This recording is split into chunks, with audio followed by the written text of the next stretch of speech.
Hello বন্ধুরা, B life story থেকে আমি আছি আপনাদের সাথে। আজকের গল্প সেই তুমি, লেসবিয়ান লাইফ স্টোরি। আজকের ২৬ পর্ব। গত পর্বে যা ঘটেছিল তারপর। আখি জেরিনকে সব বলার পর জেরিনেরও খারাপ লাগতেছে। আবার মৃদুকে জেরিন ভালোবাসে। মৃদুর কষ্ট হলে জেরিনেরও কষ্ট লাগে। কিছু করার নেই। মৃদু এখন জেরিনের দুলাভাই হয়ে গেছে। মুখে মুখে দুলাভাই হলেও মনে প্রাণে তো প্রিয় মানুষ। এই একই, কান্না করিস না, দেখা যাক কি হয়। অবস্থা বুঝে ব্যবস্থা নিতে হবে। তবে এই সম্পর্ক যেন জানাজানি না হয়, তাহলে সর্বনাশ হয়ে যাবে। আমি দেখি কি করতে পারি। আর হ্যাঁ, উনি সত্যি অনেক ভালো মানুষ, তোকে অনেক ভালোবাসে রে। কখনো কষ্ট দিস না। আমি দেখেছি তার চোখে তোর প্রতি ভালোবাসা।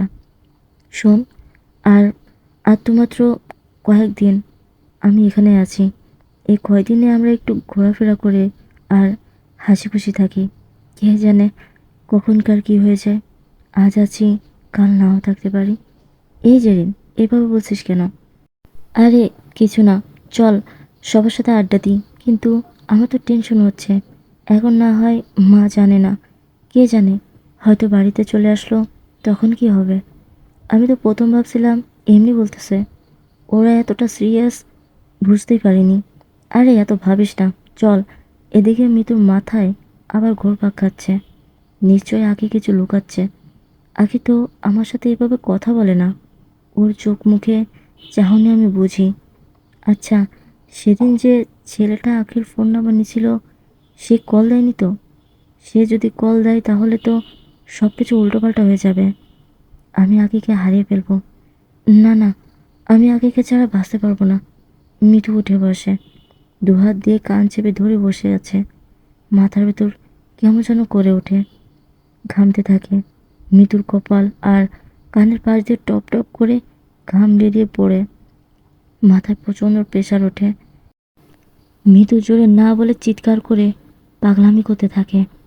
এর মধ্যে জেরিন আর আঁকির চিৎকার শুনে ছুটে এসে দেখে মৃদু কেমন যেন করতেছে। আঁখি মৃদুকে জড়িয়ে ধরে। জেরিন মৃদুর এই অবস্থা দেখে ভয় পেয়ে যায়।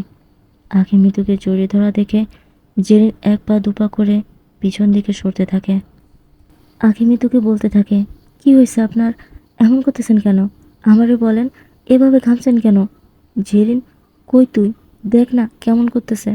মৃদু জ্ঞান হারায়। আঁখি চিৎকার করে কান্না করে দেয়। জেরিন আর দূরে দাঁড়িয়ে থাকতে পারে না। এসে মৃদুর পাশে বসে হাত ধরে দেখে ঠান্ডা হয়ে গেছে। এই আঁখি, ওনার হাতও ঠান্ডা হয়ে গেছে। কি এখন কি হবে? কি করব? একটা কাজ কর, তেলটা নিয়ে আয়, হাত পা মাসাজ করি।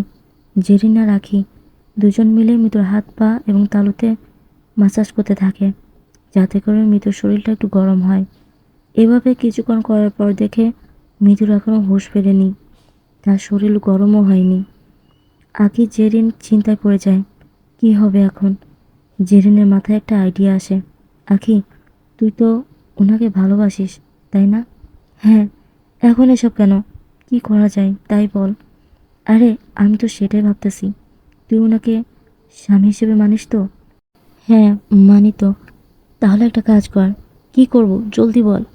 জেরিন একটু চুপ করে থেকে বলে, তুই ওনার সাথে ঘনিষ্ঠ হ, তাহলে ঠিক হয়ে যাবে। কি বলিস এসব? হ্যাঁ কি, আমি ঠিক বলতেছি। তোর তো সমস্যা নেই, দুজন দুজনকে ভালোবাসিস, স্বামী হিসেবে মানিস, তাহলে সমস্যা কি? তার থেকে বড় কথা, তোর তাকে বাঁচাতে হবে। প্লিজ আখি, তুই ওনার সাথে ঘনিষ্ঠ হ, না হলে যত দেরি করবি তত সমস্যা হবে। ওনাকে গরম করতে হবে। কিন্তু, কোনো কিন্তু না, আমি বাইরে যাচ্ছি। জেরিন আখিকে বলে বাইরে চলে যায়। আখি ভেতর থেকে দরজা লক করে। হ্যাঁ, দরজা লক করে মৃদুর কাছে যায়। মৃদুর মুখের দিক তাকিয়ে আস্তে আস্তে খুব কাছে যায়। আদর করতে থাকে, নাকে, মুখে, কপালে, গালে কিস করে। মৃদুর ঠোঁটে ঠোঁট লাগিয়ে গভীরভাবে কিস করতে থাকে। তখনও মৃদুর হুঁশ আসেনি। আঁখি মৃদুকে আদর করে যাচ্ছে, গলায়, কাঁধে, কানে কিস করে আর আস্তে আস্তে কামড় দিতে থাকে, আবারও লিপ কিস করে। তখনই মিতুর ঠোঁট নড়ে ওঠে। আখিও টের পায় মিতুর হুঁশ ফিরতেছে। আখি থেমে থাকে না, মিতুকে আরও বেশি করে লিপ কিস করতে থাকে। মিতু হুঁশ ফিরে অনুভব করে আখি তাকে আদর করতেছে। মিতু আখি দুহাত দিয়ে গাল ধরে দুজন সমানে কিস করতে থাকে। এক পর্যায়ে দুজন পাগলের মতো আদর করতে থাকে। মিতু আখি আস্তে করে কাপড় খুলে দেয়। আখি মিতুকে জড়িয়ে ধরে। মিতুর চোখের মুখে নেশা। আজ আখিকে আপন করে পেয়েছে, কোনো বাধাও নেই। আখিও সর্বোচ্চ উজাড় করে মিতুকে দিচ্ছে। মিতু আখির বুকে আদর করতে থাকে। আখি পাগলের মতো উত্তেজিত হয়ে যায়। এই প্রথম আখি কারো স্পর্শ পেল। দুজন দুজনকে আদর করতে ব্যাকুল হয়ে যায়। মিতু ধীরে ধীরে আখির বুকে, পেটে কিস করতে থাকে আর ছোট ছোট কামড় দিতে থাকে। আখি মিতুর পিঠে খামচি দিতে থাকে। মিতু পাগলের মতো উত্তেজিত হয়ে যায়। আস্তে করে মিতুর আখির নিচে কাপড় খুলে যায়। তারপর দুজন, এই ফাজিলের দল, এখনো তোরা এখানে বসে আছিস কেন? দেখিস না ওরা বিজি আছে, ওরা যা খুশি করুক, বিরক্ত করবি না। কত শখ অন্যেরটা দেখা। দুজন এখন সুখের সাগরে ভাসতেছে। আখির বুকে মিতুর মাথা রেখে ক্লান্তি দূর করতেছে। দুজন দুজনাকে এইভাবে কাছে পেয়ে অনেক খুশি।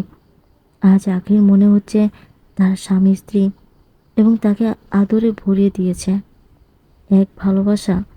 এত ভালোবাসা, এত আদর এই প্রথম পেল দুজনে। আখি মিতুকে শক্ত করে জড়িয়ে ধরিয়ে আছে। মিতুকে আখি বলে, আমাকে কখনো ছেড়ে যাবে না তো? তোমাকে হারিয়ে ফেললে আমি মরেই যাব। মিতু আখির মুখ চেপে ধরে, একটা কিস করে আবারও বুকে জড়িয়ে নেয়। না পাগলি, তোমাকে ছাড়া আমি শূন্য, তোমার জন্য আমি পরিপূর্ণ। আজ পুরোপুরি তোমাকে স্বামীর অধিকার দিয়েছি। হ্যাঁ, আপনি আমার স্বামী। এর ভিতর জেরিনের ডাক, এই আখি, ঠিক আছিস? সব ঠিক তো? আখি বলে, হ্যাঁ, আমি এদিকে যাচ্ছি, তুই ফ্রেশ হ। ঠিক আছে। জেরিন ওখান থেকে চলে যায়। মৃদু অবাক হয়, কি হলো, ব্যাপারটা কি? আখি মুচকি হাসতে থাকে আর একটু লজ্জাও পায়। তো বন্ধুরা, যারা এখন আমার ফেসবুকে জয়েন হও নাই, দ্রুতভাবে জয়েন হয়ে যাও। সবার আগে ফেসবুকে ভিডিও আপলোড করা হয় এবং যারা আমার সাথে যোগাযোগ করতে চায় ওখান থেকে খুব সহজে যোগাযোগ করতে পারবে। আমার ফেসবুকের লিঙ্কটা ইউটিউব চ্যানেলে প্রোফাইলে দেওয়া আছে, ওইখান থেকে খুব সহজভাবে জয়েন হতে পারো। যারা যারা লিঙ্ক দিয়ে জয়েন হতে পারতেছো না তাদের জন্য আমার ইউটিউব চ্যানেলে যে নামটি আছে একই নাম দিয়ে ফেসবুকে সার্চ করলে আমাদের পেজটি পেয়ে যাবে। তো বন্ধুরা, এরপর কী হতে চলেছে তা জানার জন্য আমাদের সাথেই থাকো। পরবর্তী পর্ব আসা পর্যন্ত ভালো থেকো, সুস্থ থেকো। আল্লাহ হাফেজ।